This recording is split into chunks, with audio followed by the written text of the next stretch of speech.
great is thy faithfulness, O God my Father. There is no shadow of turning with thee. Thou changest not, thy compassions, they fail not. As thou hast been, thou forever will be. Great is thy faithfulness, great is thy faithfulness.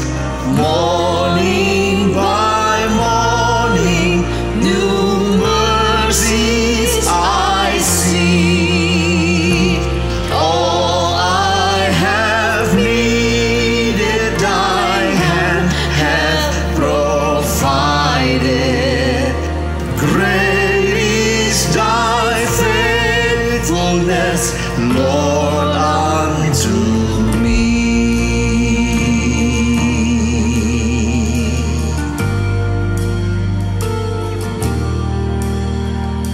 Summer and winter and springtime and harvest, sun, moon, and stars in their courses above, join with all nature in manifold witness to thy great faithfulness, mercy, and love. Great is thy faithfulness, great is thy faithfulness. Morning by morning, new mercies I see. All I have needed, thy hand hath provided. Great is thy faithfulness, Lord, unto me.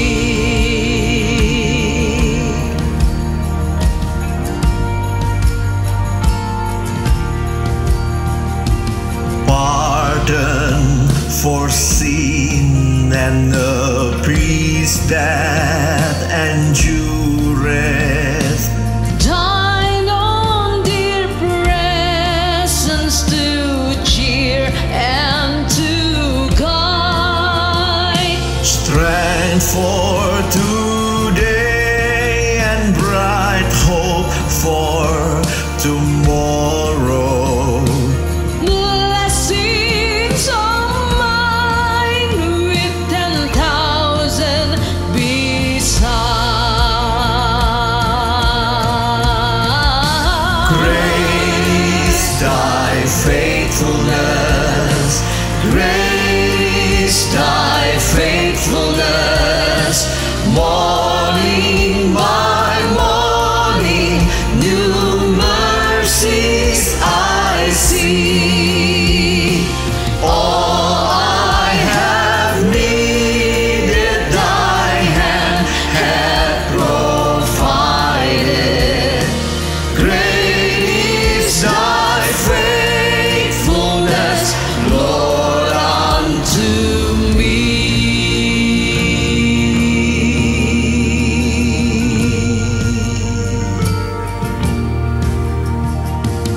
Great is thy faithfulness, O God my Father.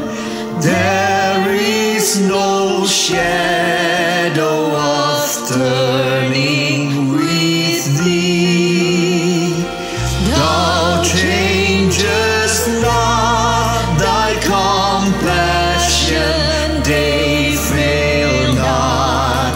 As thou hast been, thou forever will be.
was a wretch. I remember who I was. I was lost, I was blind, I was running out of time. Sin separated, the breach was far too wide. But from the far side of the chasm, you held me in your sight. So you made a way across the great divide, left behind heaven's throne to build it here inside. And there at the cross, you paid the debt I owed, broke my chains, freed my soul.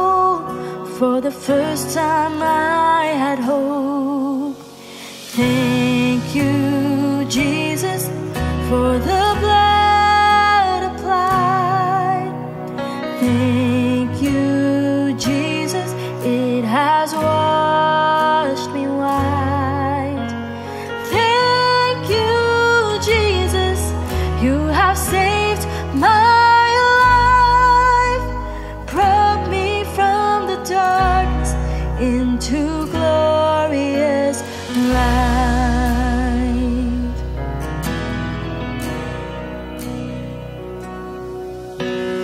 You took my place, laid inside my tomb of sin. You were buried for 3 days, but then you walked right out again. And now death has no sting, and life has no end. For I have been transformed by the blood of the Lamb. Thank you, Jesus, for the blood applied. Thank you, Jesus, it has washed me white. Thank you, Jesus, you have saved my life, brought me from the darkness into glorious light. There is nothing stronger than the wonder-working power of the blood, the blood. Because the sons and daughters, we are ransomed by our Father through the blood, the blood. There is nothing stronger of the wonder-working power of the blood, the blood. Because the sons and daughters, we are ransomed by the Father through the blood,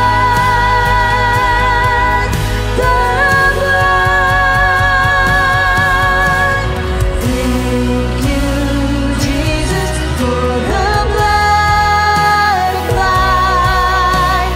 Thank you, Jesus, it has washed me white. Thank you, Jesus, you have saved my life, brought me from the darkness into glorious light.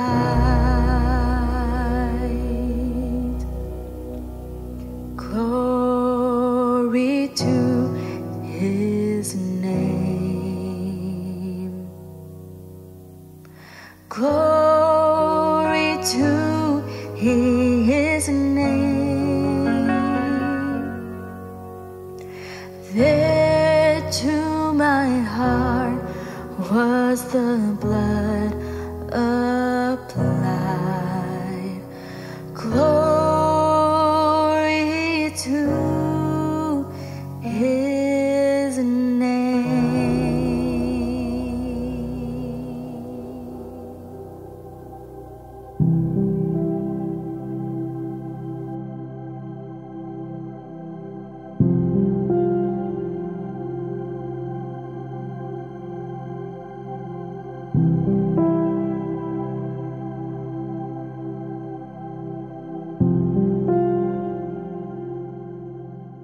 Selamat hari Minggu Bapak Ibu, selamat kita ketemu lagi dalam ibadah online dari NLCC Indonesia hari ini, tanggal 15 Januari 2023. Hari ini kita akan melanjutkan topik selama bulan Januari, yaitu topik atau tema tentang prioritas hidup. Dan hari ini kita sampai kepada topik yang kedua atau prioritas yang kedua, yaitu tentang keluarga.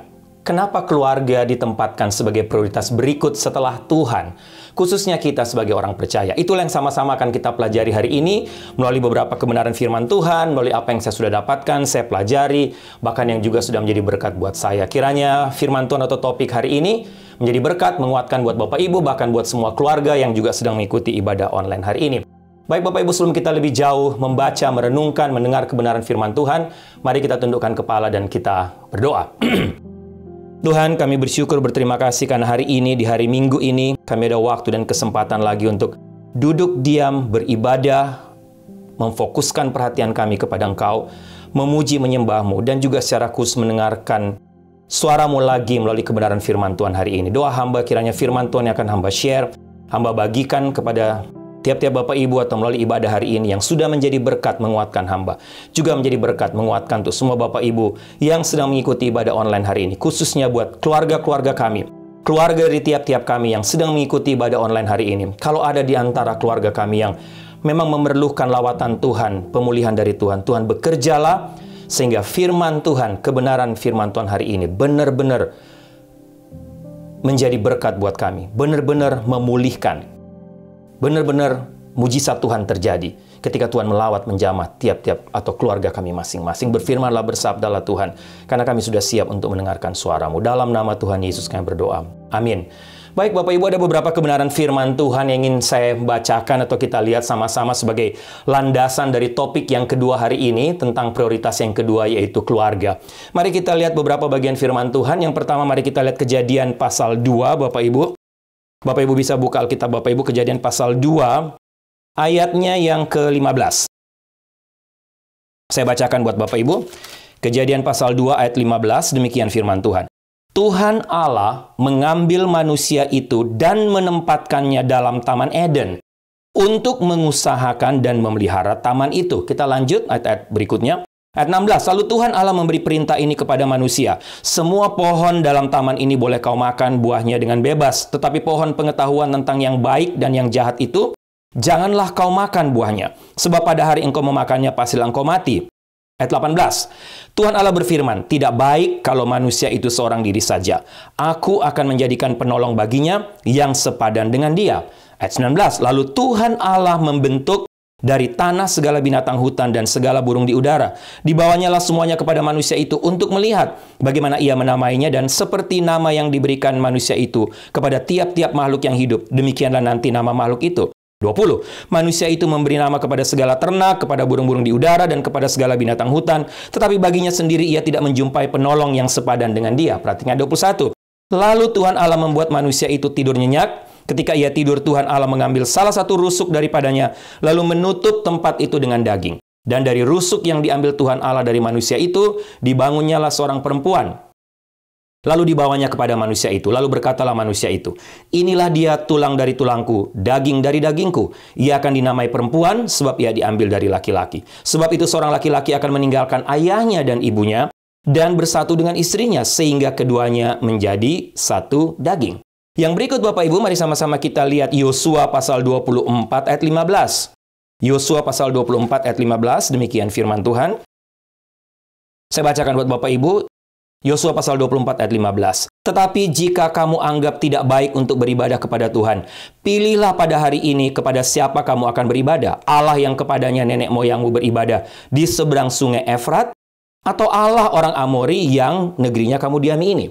Tetapi aku, kata Yosua, dan seisi rumahku, kami akan beribadah kepada Tuhan. Yang berikut Bapak Ibu, maaf ada beberapa cukup banyak firman Tuhan hari ini, tapi saya mau Bapak Ibu kita lihat sama-sama sebagai landasan kita. Mazmur 128, satu bagian firman Tuhan yang sangat terkenal, berkat atas rumah tangga. Berbahagialah setiap orang yang takut akan Tuhan, yang hidup menurut jalan yang ditunjukkannya. Apabila engkau memakan hasil jerih payah tanganmu, berbahagialah engkau dan baiklah keadaanmu.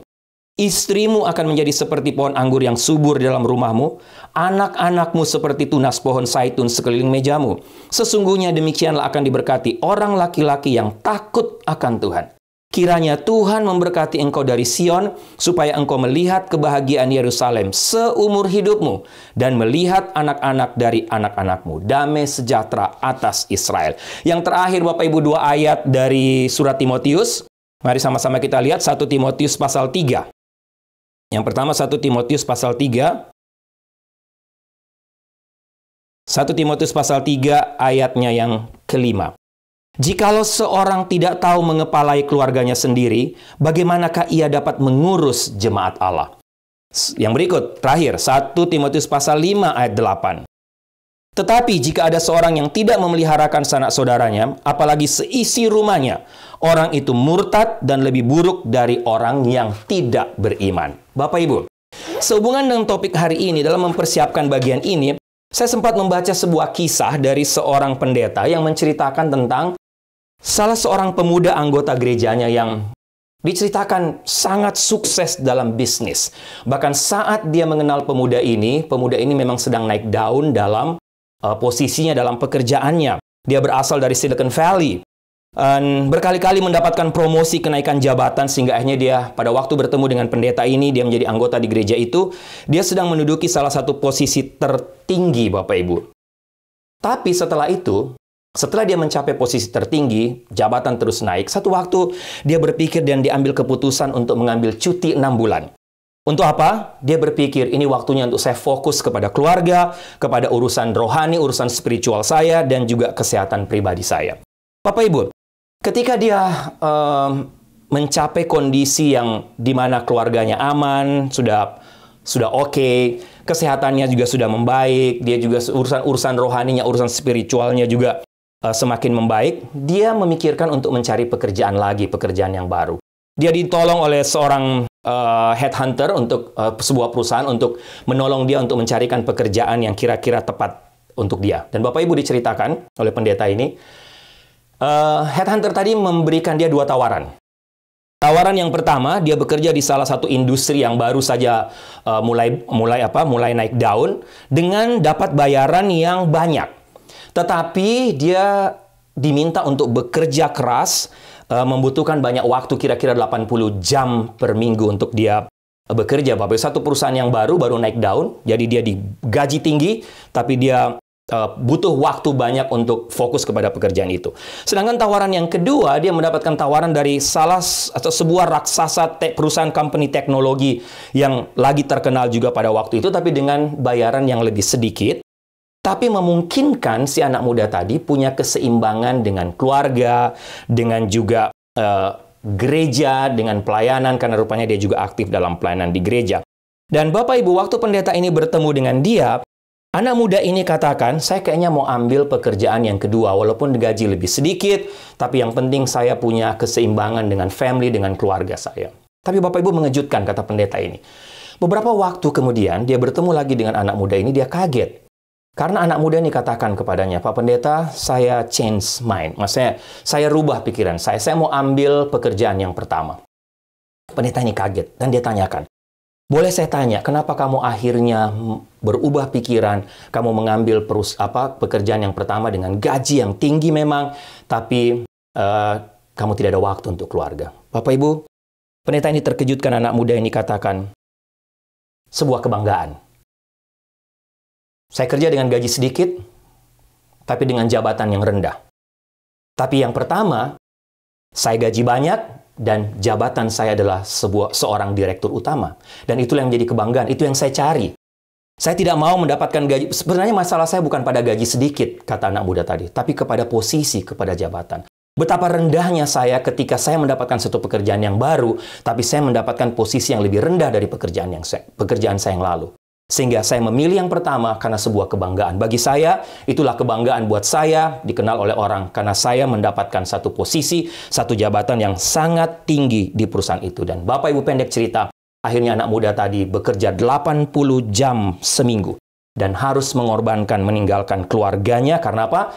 Fokus pekerjaan dan dia harus bepergian ke Ya, mungkin beberapa tempat, beberapa lokasi sehubungan dengan pekerjaan dia, keliling dunia, demi pekerjaan yang dia sedang kerjakan. Sehingga, Bapak Ibu, menarik cerita ini ya. Anak muda ini sepertinya awalnya berhasil bisa menang dari yang namanya keserakahan. Karena dia memilih gaji yang lebih sedikit. Tapi rupanya Bapak Ibu ada tantangan lain, ada challenge lain untuk anak muda ini. Sehingga akhirnya dia kalah, dia gagal. Dia korbankan keluarganya demi apa? Jabatan.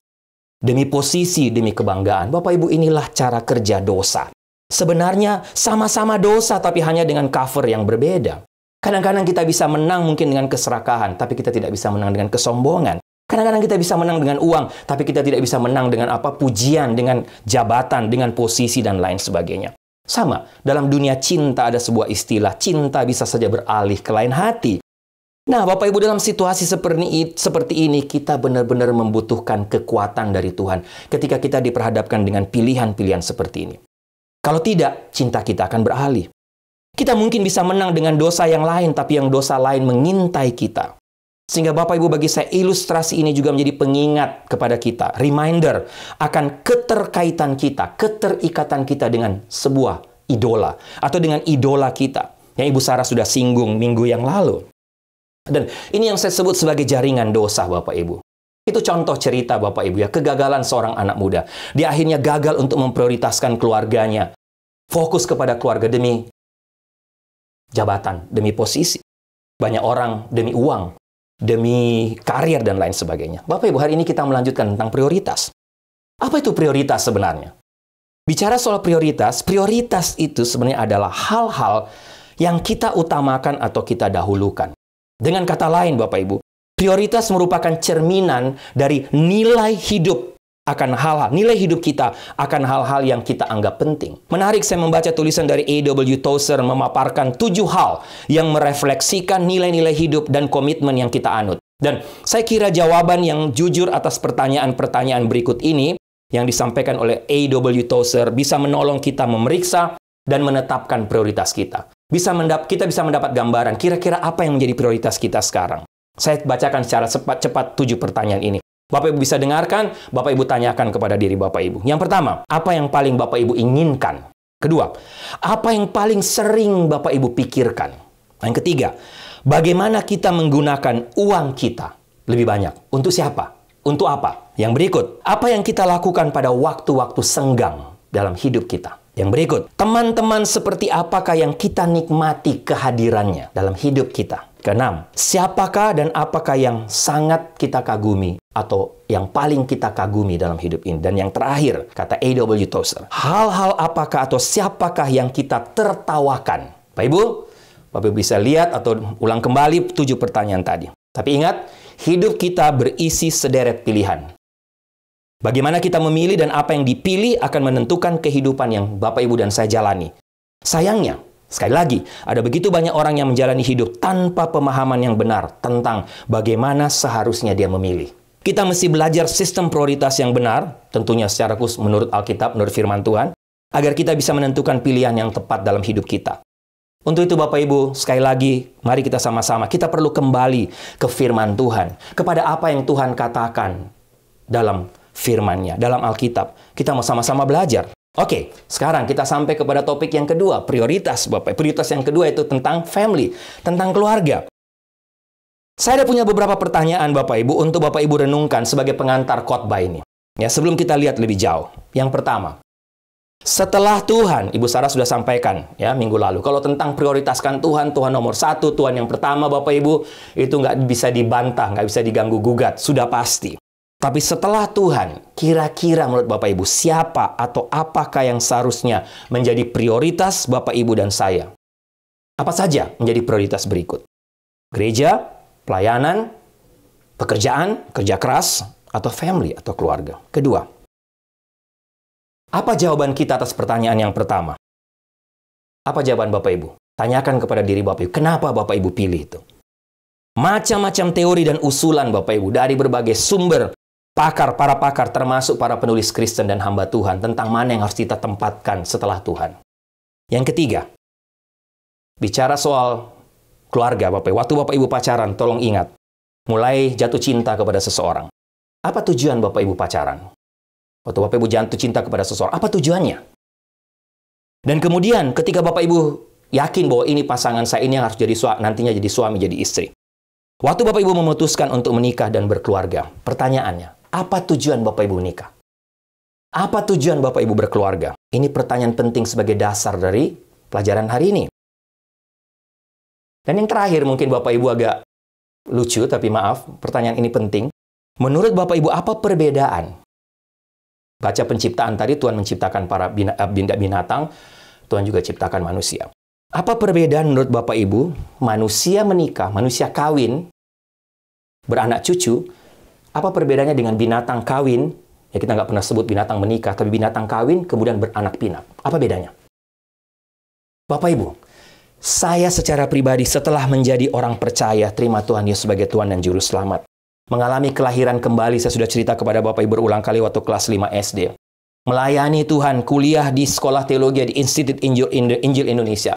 Dan sejak lulus, selama kuliah, bahkan sampai lulus kuliah Bapak Ibu sebelum ke sini, beberapa waktu Tuhan percayakan saya untuk melayani banyak anak-anak remaja, banyak anak-anak muda di Indonesia. Khususnya di Sidoarjo dan beberapa tempat yang lain. Kemudian saya pacaran dengan Ibu Sarah, kemudian kami menikah, kami melayani full time di GKK Sidoarjo. Tahun 2005 kami datang ke sini melayani full time di sini Bapak Ibu. Ya, melayani full time boleh dikatakan sejak tahun 1997 sampai hari ini. Belajar firman Tuhan. Ditambah lagi dengan berbagai pengalaman dalam melayani, mengcounseling keluarga-keluarga Kristen, pasangan-pasangan suami istri. Bapak Ibu, kalau saya ditanya secara pribadi, saya semakin yakin, sekali lagi, berdasarkan apa yang saya dapat belajar dari firman Tuhan, pengalaman sebagai hamba Tuhan, melayani beberapa tahun, melayani banyak anak muda, anak-anak remaja, bahkan Ibu Sarah melayani Sunday School, tunas remaja. Melayani, mengcounseling keluarga-keluarga Kristen. Bagi saya semakin yakin.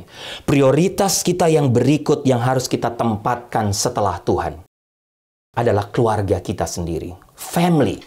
Keluarga Bapak Ibu dan saya. Setelah itu mungkin baru yang berikut Bapak Ibu. Nanti minggu depan Ibu Sarah akan jelaskan. Nanti saya tutup tanggal 29 juga saya akan rangkumkan, saya jelaskan format apa, sistem apa yang sebenarnya kita anut yang paling tepat sehubungan dengan prioritas.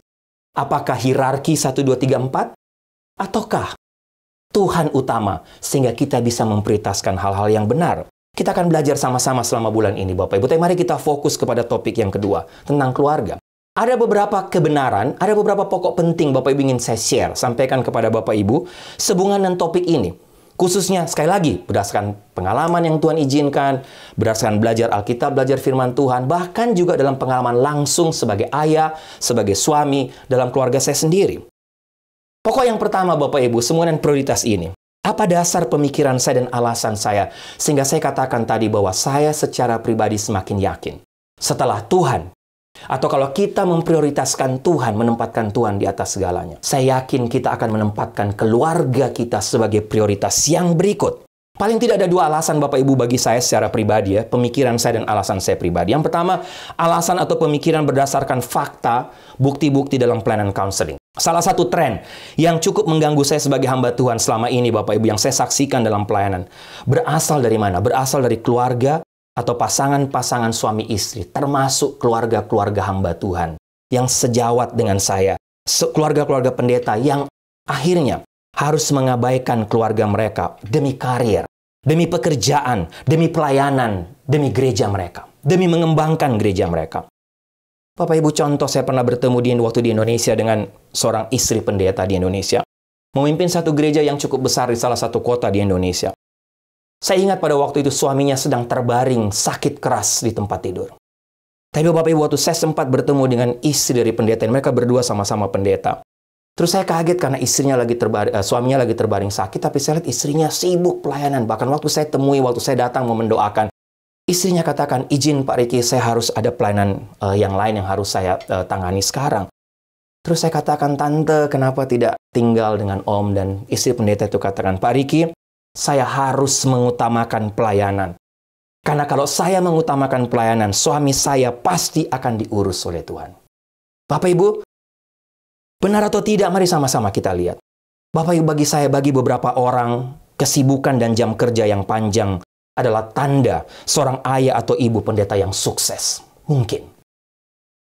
Tapi pertanyaan saya adalah, Ketika saya banyak melihat dan mengetahui sendiri dalam counseling betapa banyaknya rumah tangga atau suami istri yang bekerja. Juga banyak pendeta yang akhirnya kelelahan, burnout dalam mengejar karir, uang, jabatan, bahkan kesuksesan dalam pelayanan, sibuk ini dan itu, diundang sana dan sini. Akhirnya mereka kelelahan dalam pelayanan, dalam pekerjaan. Bahkan banyak dari mereka yang akhirnya burnout, tidak bisa melanjutkan lagi pekerjaan, tidak bisa melanjutkan pelayanan. Tapi pada saat yang bersamaan, mereka juga kehilangan family, kehilangan suami, kehilangan istri, kehilangan anak-anak mereka. Dalam banyak hal. Dalam banyak bentuk. Sehingga saya bertanya-tanya, apakah memang ini model atau contoh yang baik? Yang berikut Bapak Ibu, banyak cerita yang tidak bisa saya sampaikan hari ini semuanya. Salah seorang anak pelayanan saya waktu di Indonesia, waktu dia menjadi guru di salah satu sekolah cukup terkenal di Indonesia. Dia jadi guru sehingga waktu terima raport, Bapak Ibu, anak-anak pada datang terima raport. Satu kali dia bertemu dengan seorang anak dari seorang businessman, seorang yang mungkin kaya di daerah itu. Dia kaget karena yang antar anaknya ini terima raport, sopir dan pembantu. Kemudian dia tanya kepada anak ini. Orang kaya tentunya karena sekolah di sekolah yang mahal. Papa mama di mana? Kemudian anak ini jawab, oh papa mama lagi sibuk cari uang untuk saya. Bapak Ibu, papa mama sibuk cari uang untuk saya. Sehingga anak mengambil rapor pun diantar oleh sopir dan pembantu. Bapak Ibu, ini mungkin jadi tren ya di mana-mana. Tapi Bapak Ibu ironis sekali, mencari uang untuk anak. Tapi akhirnya kehilangan waktu-waktu terpenting dengan anak dalam masa-masa pertumbuhan. Cerita dari salah seorang teman hamba Tuhan di salah satu kota, saya tidak sebutkan kotanya Bapak Ibu. Di salah satu kota di Indonesia, saya ketemu dengan pendeta ini, teman saya, teman hamba Tuhan. Saya kaget karena dia ceritakan, Ricky, baru-baru ini di gereja saya ada 4 pasangan suami istri. Datang kepada pendeta, pada gembala kami. Kenapa? Minta counseling. Saya bilang, oh counseling pranikah ya? Bukan. Counseling pra-perceraian. 4 pasangan sekaligus. Dan Bapak Ibu, yang saya mau angkat, yang saya mau share, Bapak Ibu, menarik karena teman saya cerita. 4 pasangan ini, waktu mereka masih susah, mereka mulai bekerja, bisnis mereka dari bawah, mereka belum punya apa-apa. Keluarga mereka harmonis. Sampai anak-anak mereka usia sekolah dasar, keluarga mereka harmonis. Mereka selalu punya waktu bersama-sama, mereka sangat saling mencintai. Tapi ketika bisnis mereka makin sukses, mereka punya beberapa rumah, mereka punya beberapa villa. Uang mereka makin banyak. Mereka minta konseling pendeta untuk bercerai. Kenapa? Tidak bisa menyambung lagi. Mereka tidak bisa lagi melanjutkan rumah tangga mereka. Kehilangan istri, kehilangan suami, kehilangan anak-anak. Ada beberapa dari pasangan itu yang katakan, ditanya pendeta kenapa? Karena suami sudah selingkuh. Bahkan ada yang istri juga selingkuh. Bapak Ibu, ini contoh. Istri seorang hamba Tuhan memberikan nasihat kepada saya dan Sarah waktu kami mau menikah. Bagi saya dan Sarah, Ibu Sarah, satu nasihat yang sangat berharga. Dia katakan, Sarah, waktu kami awal menikah, jadilah istri yang punya waktu dengan anak-anak. Jangan sibuk melayani, sehingga kamu akhirnya kehilangan waktu dengan anak-anakmu sendiri. Bapak Ibu, belakangan kami baru tahu kenapa Ibu Pendeta itu memberi nasihat seperti itu kepada kami. Karena dia belajar dari hidupnya, dari keluarganya sendiri. Ibu ini, anak atau keluarga ini, keluarga hamba Tuhan ini, harus melihat anak-anaknya yang tidak terurus ketika mereka suami istri. Sejak menikah mereka sibuk pelayanan sana-sini. Mereka kehilangan anak-anak mereka.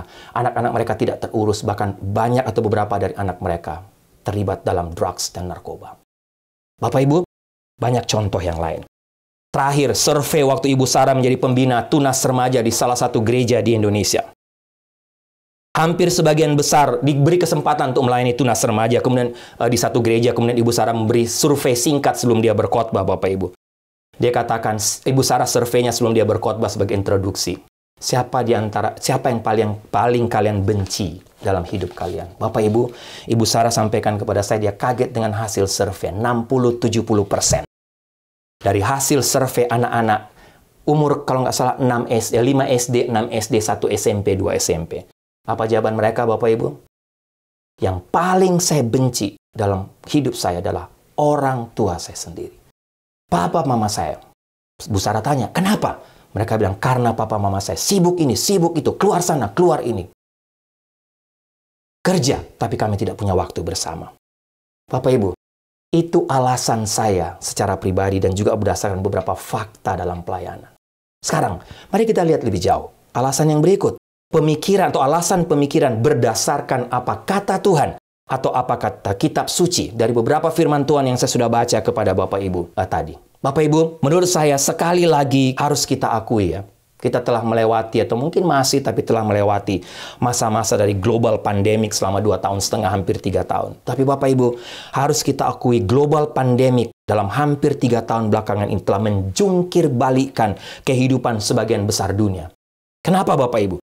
Selama pandemik, orang-orang diharapkan terus bisa menghadapi tantangan untuk bagaimana tetap bisa mempertahankan pekerjaan. Dihadapkan dengan tantangan bagaimana bisa tetap mempertahankan gereja supaya gereja tetap bisa running, bisa berjalan.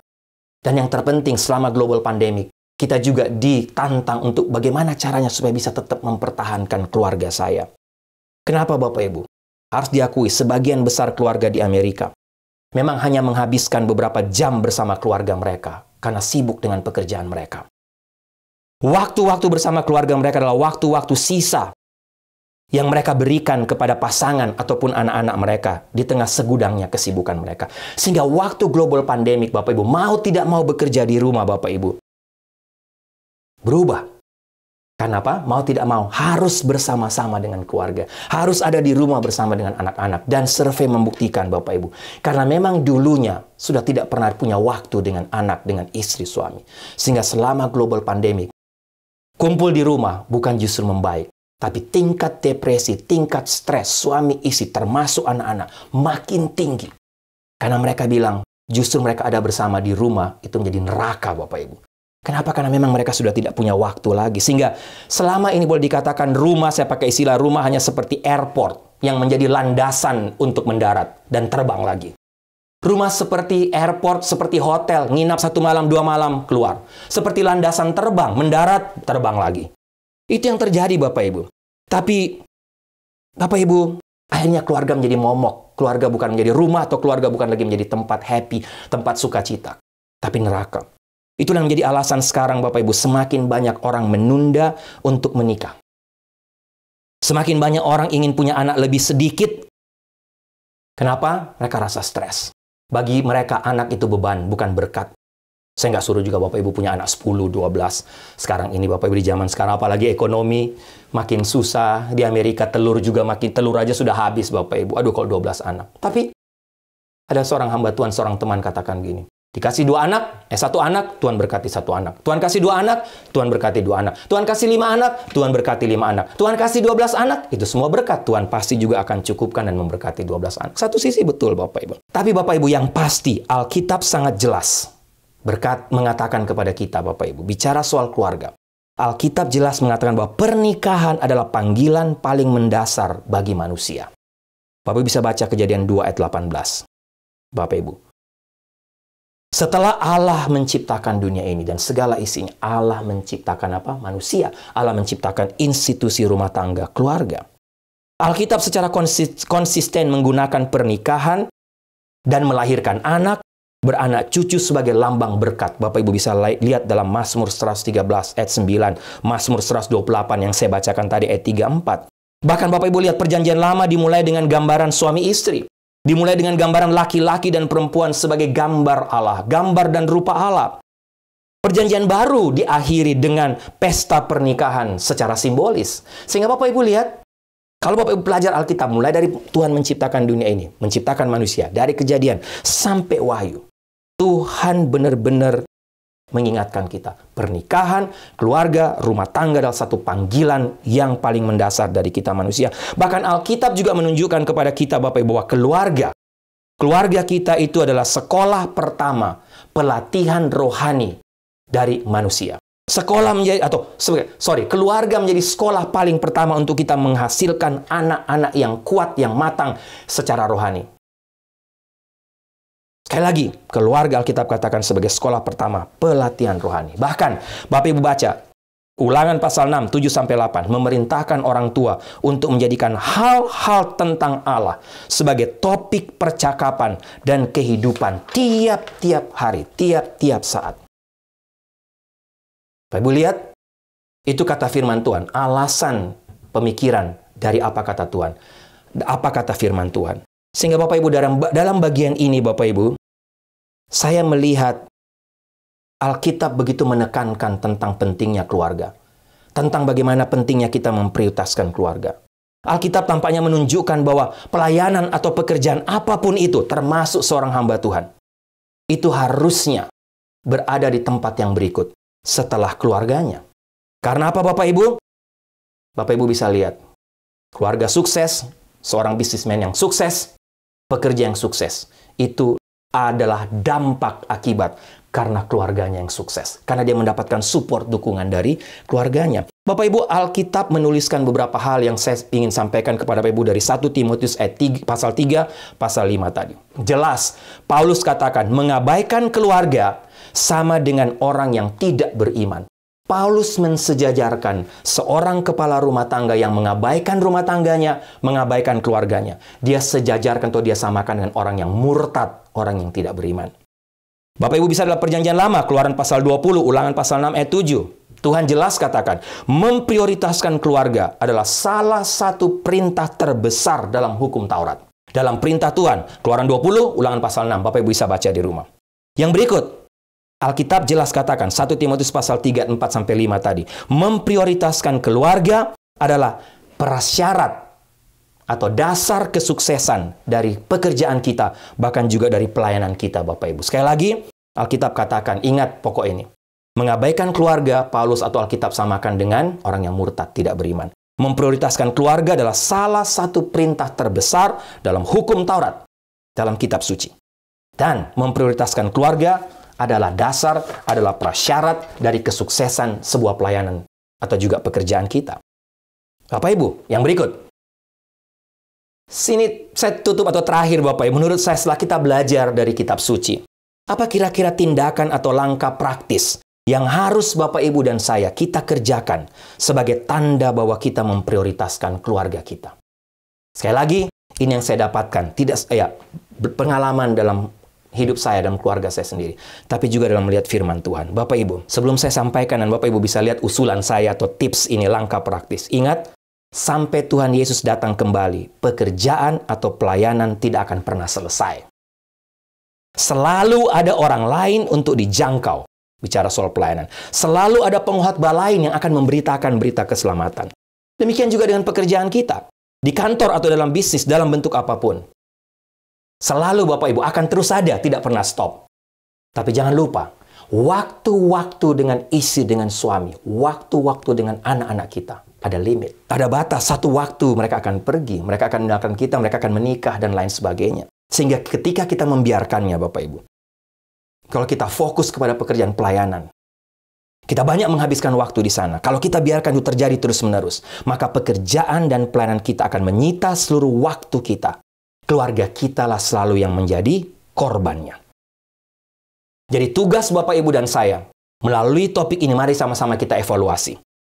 Tugas kita bersama adalah kita harus memastikan sekarang ini bahwa keluarga kita merasa kita dicintai. Keluarga kita adalah tempat pelayanan kita yang paling utama. Itulah pelayanan kita yang terpenting. Dan kita tahu, kita pastikan bahwa keluarga kita diperhatikan oleh kita. Bapak Ibu, usulan atau tindakan sebagai langkah memprioritaskan keluarga, usulan secara praktis. Ya, Bapak Ibu, ada beberapa hal. Bapak Ibu bisa setuju, Bapak Ibu bisa tidak, Bapak Ibu bisa catat, Bapak Ibu bisa tidak setuju, tapi ini yang saya lihat. Kalau Bapak Ibu mau memprioritaskan keluarga, langkah ini yang harus diambil. Kapan? Sekarang juga. Nanti saya jelaskan. Yang pertama, untuk bapak-bapak, jadilah imam bagi keluargamu sendiri. Jadilah seorang ayah dan suami yang takut Tuhan dan menjadikan Tuhan sebagai prioritas utamamu. Tugas kita. Kita yang harus menjadi imam, Bapak, karena kitalah kepala keluarga. Kita harus menjadi imam bagi istri, kita juga harus menjadi imam bagi anak-anak kita. Yang kedua, habiskan waktu lebih banyak dengan keluarga daripada pekerjaan dan pelayanan. Mungkin tanya, oh bagaimana bisa? Bagaimana mungkin? Kalau saya nggak kerja, saya mungkin nggak bisa menghidupkan keluarga saya. Bagaimana mungkin saya bisa menghabiskan waktu lebih banyak dengan keluarga daripada pekerjaan dan pelayanan? Bapak Ibu bisa pilih. Bapak Ibu mau kehilangan pekerjaan pelayanan atau Bapak Ibu mau kehilangan keluarga karena kesibukan Bapak Ibu. Saya juga kurang setuju dengan prinsip pentingkan kualitas daripada kuantitas. Banyak orang katakan, oh nggak apa-apa kok, saya banyak menghabiskan waktu yang lain, tapi waktu saya bertemu dengan anak-anak istri saya, mungkin 1 jam, 2 jam. Tapi kualitasnya, Bapak Ibu, ini omong kosong. Bagaimana mungkin bertemu 1-2 jam kualitas? Dibandingkan dengan Bapak Ibu menghabiskan 8 jam, mungkin lebih 10 jam dengan keluarga. Tapi dengan kualitas yang sama. Jangan terpancing dengan slogan ini Bapak Ibu. Yang berikut, jika Bapak Ibu bersama dengan keluarga, ada waktu bersama keluarga, fokuslah 100% kepada mereka. Jangan berbagi perhatian dengan yang lain. Ketika Bapak Ibu berada di rumah, perhatikan, ambillah waktu dengan istri dan anak-anak. Fokus kepada mereka, jangan kepada hal yang lain. Suami dan istri kita tidak hanya butuh kehadiran kita, Bapak Ibu, tapi mereka, anak-anak kita juga. Mereka membutuhkan kasih sayang, membutuhkan sentuhan, membutuhkan belayan, membutuhkan waktu-waktu bermain bersama dengan kita. Yang berikut, kalau Bapak Ibu serius dalam pekerjaan, dalam pelayanan, Bapak Ibu bisa penuh totalitas dalam pelayanan, bisa penuh totalitas dalam pekerjaan, bisa komitmen dalam pekerjaan, bisa penuh totalitas. Bapak Ibu juga harus serius, penuh totalitas, penuh komitmen dalam mengurus rumah tangga, dalam mengurus keluarga. Serius. Yang berikut Bapak Ibu, padukan keluarga dengan pekerjaan dan pelayanan kita. Jadikan mereka sebagai tim pendukung kita yang pertama. Jangan pernah juga jadikan keluarga sebagai kambing hitam untuk tidak melayani pekerjaan Tuhan. Jangan pernah menjadikan urusan keluarga menjadi alasan untuk Bapak Ibu juga mengurangi totalitas Bapak Ibu dalam pelayanan. Kenapa? Karena anak-anak kita akan belajar arti pelayanan, arti komitmen. Dari mana? Dari kita sebagai orang tua. Sehingga semuanya harus berjalan secara simultan, Bapak Ibu. Kadang-kadang ada orang yang sibuk pelayanan, saya katakan tadi contoh ekstrim, sibuk pelayanan lupa keluarga. Tapi ada juga orang atau keluarga orang tua, waktu mau menikah, waktu mau punya anak, katakan, wow, saya berdoa supaya anak-anak saya bisa melayani Tuhan, bisa menjadi keluarga yang kami sekeluarga bisa melayani. Tolong Pak Pendeta doakan. Tapi waktu punya anak, ada saja alasan anak untuk tidak melakukan pelayanan. Anak selalu dijadikan alasan. Bapak Ibu yang berikut, selalu punya prinsip family first. Jangan pernah merasa bersalah untuk membatalkan meeting di kantor atau juga pelayanan di gereja atau janji-janji yang lain kalau memang ada urusan penting untuk keluarga. Tapi sekali lagi Bapak Ibu, jika keluarga kita memang membutuhkan kita, harus seimbang. Jangan pernah jadikan keluarga sebagai alasan untuk meninggalkan pelayanan. Tapi juga jangan pernah berani menolak kalau memang keluarga lagi membutuhkan Bapak Ibu. Karena mereka yang terpenting. Dan yang terakhir, berdoalah untuk istri dan anak-anak kita tiap-tiap hari. Kalau perlu, tumpang tangan buat mereka. Berkati mereka, serahkan hidup dan masa depan mereka dalam tangan Tuhan. Kenapa Bapak Ibu? Terlalu banyak kisah dan cerita dan contoh. Kita sudah berusaha kerja keras untuk mengatakan yang baik kepada anak-anak kita. Apalagi pendeta hamba Tuhan. Sejak dalam perut sudah dibacakan ayat firman Tuhan. Sejak masih dalam perut. Sudah dinyanyikan lagu-lagu rohani. Tapi nanti waktu mereka besar, Bapak, mereka juga bisa mengambil keputusan dengan diri mereka sendiri. Sehingga tidak ada jalan lain. Bapak Ibu, kalau kita bisa punya keluarga, anak-anak kita bisa berhasil, bisa sukses. Bukan kita. Tapi doa kita lebih penting. Tuhan, karena anugerah. Saya sendiri mengalami Bapak Ibu sebagai seorang hamba Tuhan. Bukan saya, bukan kami sebagai orang tua. Kami banyak kegagalan, kekurangan, kelemahan. Tapi doa untuk mereka, anugerah. Bawa mereka terus di hadapan kaki Tuhan. Yang terakhir, Bapak Ibu baca kembali Mazmur 128 tadi. Apa dampak ketika kita memprioritaskan keluarga atau rumah tangga kita? Apa dampaknya? Ketika saya baca Mazmur 128 Bapak Ibu, paling tidak ada beberapa hal sebagai penutup dari khotbah ini. Yang pertama Bapak Ibu, kalau kita memprioritaskan keluarga, kalau kita sebagai seorang ayah, sebagai seorang laki-laki, pemimpin keluarga, hidup takut akan Tuhan. Pemazmur katakan ada begitu banyak berkat yang akan kita dapatkan. Yang pertama, Bapak Ibu bisa baca ayat 2. Kita akan menikmati hasil jerih payah kita. Bapak Ibu kerja keras, Bapak Ibu bekerja, Bapak Ibu melayani. Tapi janji firman Tuhan kalau kita prioritaskan keluarga, kita bisa nikmati jerih lelah kita. Ingat, ada begitu banyak orang tidak bisa menikmati jerih lelah mereka. Tidak bisa menikmati harta yang mereka dapatkan. Kedua, pemazmur katakan istri kita akan menjadi sumber sukacita. Istri tidak menjadi perongrong. Istri tidak mengambil sukacita kita. Kita nggak stres. Tapi kalau kita takut Tuhan, kita prioritaskan keluarga. Istri, kata firman Tuhan, menjadi sumber sukacita. Ketiga, kita akan menghasilkan anak-anak keturunan yang berkualitas. Itu janji firman Tuhan. Kalau Bapak, Ibu, dan saya, kita memprioritaskan keluarga kita. Bapak, Ibu, sejak Tuhan menciptakan dunia ini, sejak awal Tuhan menciptakan institusi keluarga, Iblis sudah berusaha untuk menghancurkan rumah tangga. Sudah berusaha menghancurkan hubungan suami istri. Mulai dari Adam dan Hawa. Dan modus operandi setan tetap sama sampai hari ini. Iblis berusaha menghancurkan rumah tangga, keluarga-keluarga Kristen.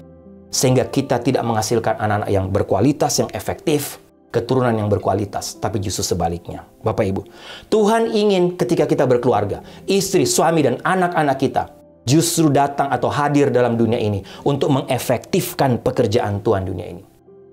Bayangkan kalau kita menghasilkan keturunan yang berkualitas. Semua anak-anak takut Tuhan, mengasihi Tuhan, menomorsatukan Tuhan. Bapak Ibu, gereja kuat, tapi kita juga bisa mengubah dunia ini. Tapi itulah yang ingin dibatalkan, dihancurkan oleh setan. Setan justru mau berusaha menghancurkan rumah tangga keluarga kita, supaya kita tidak bisa memenangkan dunia ini.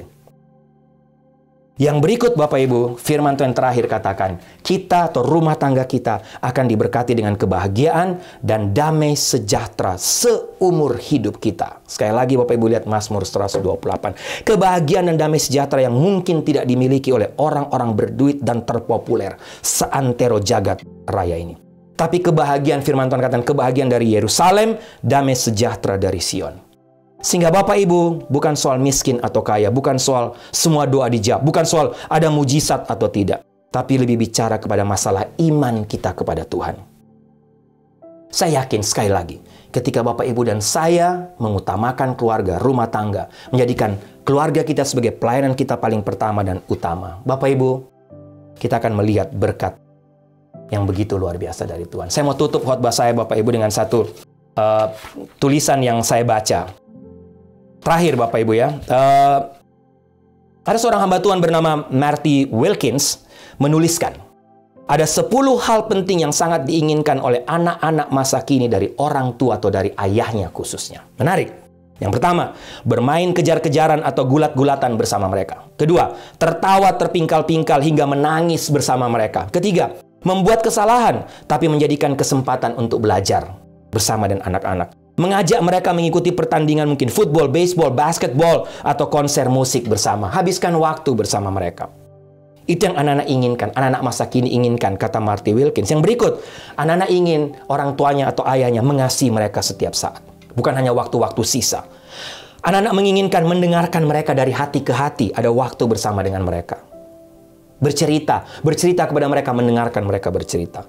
Mengakui kesalahan dan berusaha memperbaikinya. Sebagai orang tua, mengakui kesalahan, menunjukkan kepada mereka bahwa Anda atau kita mengasihi dan peduli terhadap orang yang miskin dan yang sedang menderita. Itu yang anak-anak inginkan, kata Wilkins. Menunjukkan kepada mereka bahwa Anda sangat menghargai orang lain. Dan yang terakhir, menurut Marty Wilkins, anak-anak masa kini, apa yang mereka inginkan? Mereka inginkan dari orang tua mereka mengasihi Tuhan dengan segenap hati, jiwa, akal budi, lebih dari segalanya. Baik Bapak Ibu, sebagai penutup, sekali lagi, apapun yang terjadi di tengah dunia ini, apapun tantangan yang menantang, menghadang rumah tangga keluarga kita, yang berusaha menghancurkan keluarga kita, yang berusaha melemahkan, merontokkan iman dari keluarga kita dan seisi rumah kita. Biarlah kita belajar dari Yosua. Seperti yang Yosua katakan dalam Yosua pasal 24 ayat 15 yang saya bacakan tadi.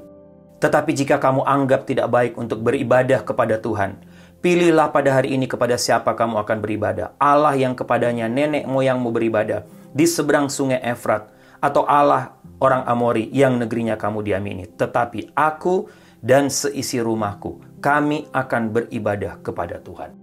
Bapak Ibu, biarlah ini menjadi tekad kita semua.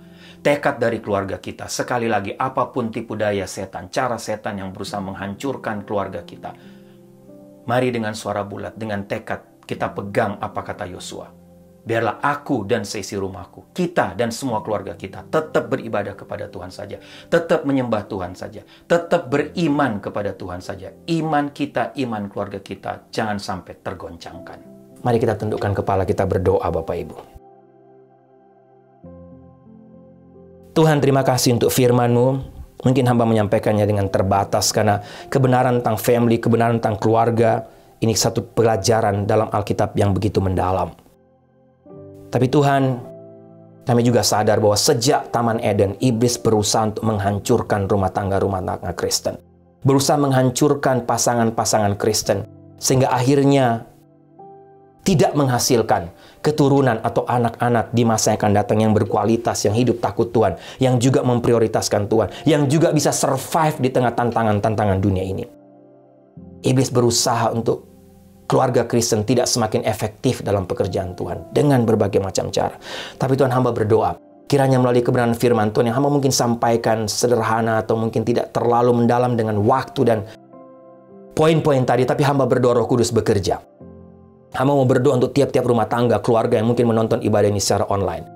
Tuhan, kalau ada di antara mereka yang sedang menghadapi masalah suami istri, masalah dengan anak-anak, hubungan yang retak, suami istri, anak-anak. Mereka kehilangan waktu dengan keluarga anak-anak mereka. Mereka lebih memprioritaskan yang lain. Mereka lupa menghabiskan waktu dan keluarga anak-anak mereka. Sehingga mungkin ada yang sudah kehilangan istri, suami, atau anak-anak. Atau mungkin ada yang hampir atau sudah akan kehilangan. Tuhan, berbuatlah mujizat. Lawatlah keluarga-keluarga kami, lawatlah keluarga-keluarga Bapak Ibu yang sedang menghadapi pergumulan saat ini. Jamah rumah tangga keluarga mereka. Hamba berdoa supaya terjadi pemulihan rumah tangga, pemulihan keluarga saat ini, hari ini. Ketika kami memprioritaskan firman Tuhan. Dan kami menolak, tidak memberi kesempatan kepada setan iblis dengan berbagai macam cara untuk menghancurkan rumah tangga kami. Tuhan, kami sadar gereja atau tempat kami bekerja bisa tergantikan. Kami bisa diganti. Kami bisa tinggalkan pekerjaan. Di kantor kami bisa diganti dengan orang lain. Di gereja kami bisa digantikan dengan orang lain. Tapi keluarga kami, Tuhan, tidak tergantikan. Kami bisa pindah pekerjaan. Kami bisa pindah pelayanan. Tapi keluarga, istri, suami, anak-anak akan selalu bersama-sama dengan kami. Tuhan, terima kasih untuk firman-Mu hari ini. Hamba pun diberkati. Berkati rumah tangga keluarga hamba juga secara pribadi. Tapi hamba berdoa, Tuhan, berkati rumah tangga, keluarga-keluarga dari Bapak Ibu. Juga yang mendengarkan ibadah hari ini, firman Tuhan hari ini. Terima kasih untuk firman-Mu, Tuhan. Terima kasih untuk lawatan-Mu. Dalam nama Tuhan Yesus kami berdoa, hamba berdoa. Amin.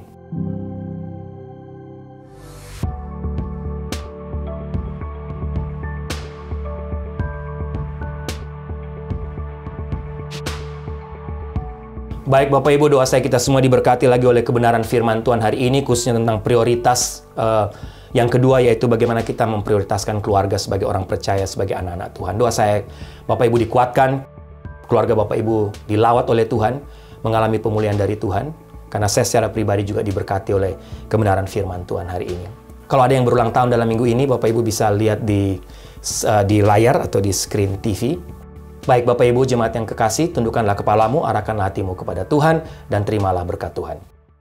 Anugerah keselamatan dari Tuhan Yesus Kristus, kasih sayang yang tidak berkesudahan dari Allah Bapa, serta penyertaan dari Roh-Nya yang Kudus, kiranya menyertai engkau sekalian, mulai hari ini sampai Maranatha Tuhan Yesus datang kembali. Haleluya, amin. Shout Jesus from the mountains, Jesus in the streets, Jesus in the darkness over every enemy, Jesus for my family, I speak the holy name, Jesus, your name is power, your name is healing, your name is life, break every stronghold, shine through the shadows, burn like a fire. So your name is power, your name is healing, your name is life. Break every stronghold, shine through the shadows, burn like a fire.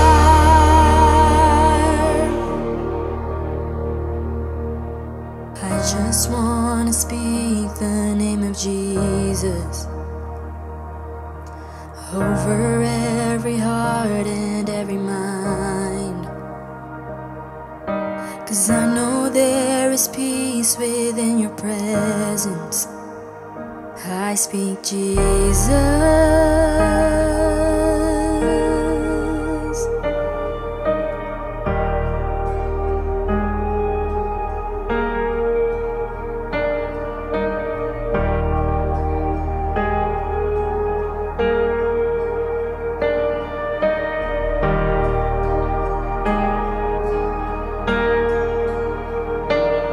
Shout Jesus from the mountains, Jesus in the streets, Jesus in the darkness over every enemy, and Jesus for